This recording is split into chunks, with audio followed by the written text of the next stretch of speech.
Hey everybody, it's Christine Ernst, the Fat Ass Cancer Bitch, coming to you from the Cozy Writing Cottage in Sandwich, Massachusetts. It is Saturday, June 3rd, and a rainy one, which means I get to reorganize my basement. No guilt of not being out in the sunshine. I'll also lie around and read a book or a magazine. My daughter subscribes to People magazine, which means I really subscribe to People magazine, so I get a weekly dose of all the gossip and drama. A guilty pleasure.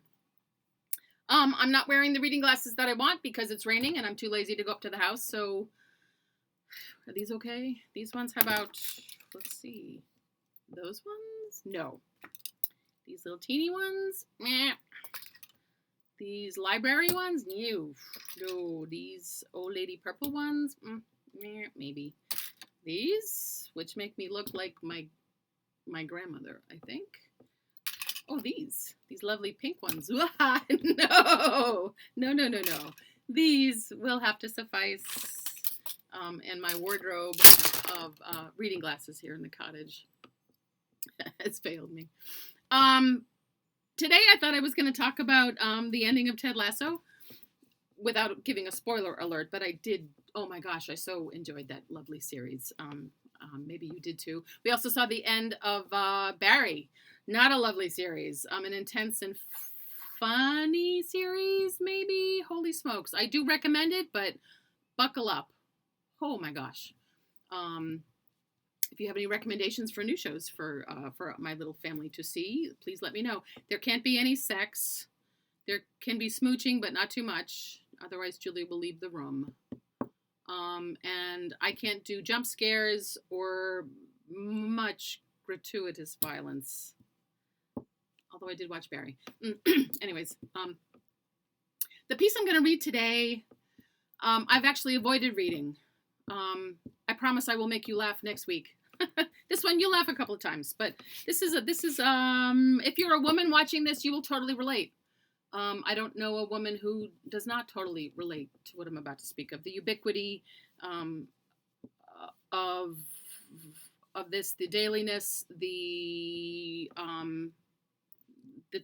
the complacent acceptance of this is how we live our lives. It has become a really big problem for me.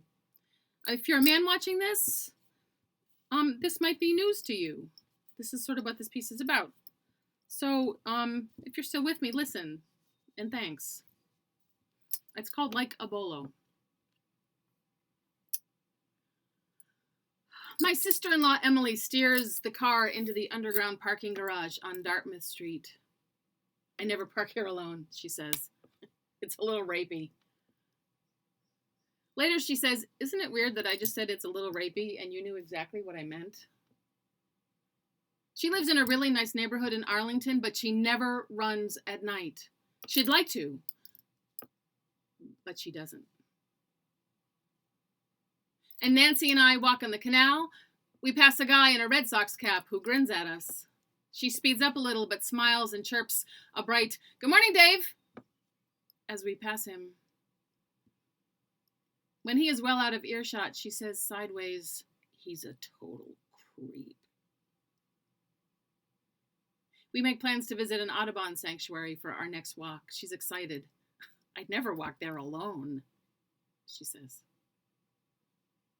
At supper, Jen and I joke about parking lots, about how she always has a little can of mace, about how I have a wicked loud alarm fob on my keychain that I'm always afraid I'll set off accidentally. It's like I'm carrying a hand grenade. The things we do. The men look dubious. Her husband asks, seriously? He pours more wine and shrugs, says, I'm never afraid. My husband concurs, what would I be afraid of? Her eyes flick to mine, say, are you fucking kidding me? They have no idea. I've always carried mace, she says. I always park under a streetlight, I say. I never park next to a van, she says. I sing show tunes really loud if it's dark, I say. Keys out like a weapon, she says. Keys on a lanyard like a bolo for me, I say. I watch these statements land like small explosions around the table. Their smirks turn somber as the list spools out. Rape whistle, pepper spray, never walk alone, that time on the subway, that night at that party, that guy at work. Make a fake phone call. Linger till it's safe. Never, ever wear headphones. I can see that these are revelations to these men, our men. Shoes you can run in, thumb on the car alarm, don't ever smile. He was walking too close. He wouldn't let me by. He wouldn't stop staring. He wouldn't leave. He wouldn't stop. The husbands are quiet now. So still. Know your surroundings. Check the back seat. Lock the door fast. How do they not know that their wives move through the world in fear? Have always moved through the world in fear. Run if you have to. These smart men who have never once questioned their own safety, kick them hard in the crotch. How did they miss it? These smart, loving, good men, these men married to us. If all else fails, scream as loud as you can. How did they miss it?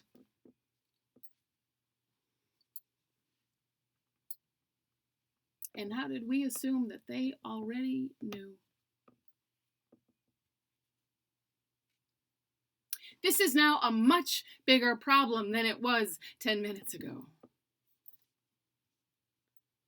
Fuck. We finished dinner. Jen brought a pie for dessert. Awkward apples, since we are so pissed. They are abashed, at a loss, temporarily sheepish. Because their bro banter restarts. Their discomfort subsides, as they knew it would, as it always has. Later tonight, one will walk the dog alone and not note the irony.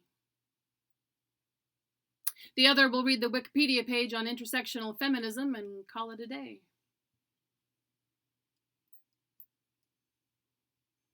They shrug on coats in the kitchen. Jen hugs me hard. Goodbye. Something has just shifted.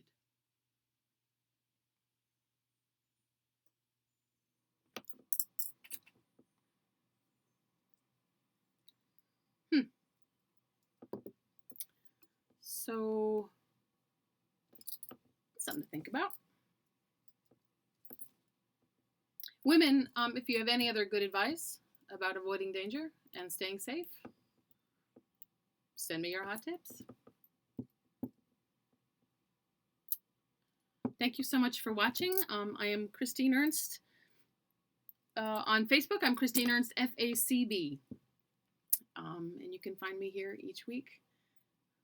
Follow me on YouTube if you can. Be well, go clean your basement or read a book. Come as you are beloved. Keep the faith. See you next week, and I'll make you laugh.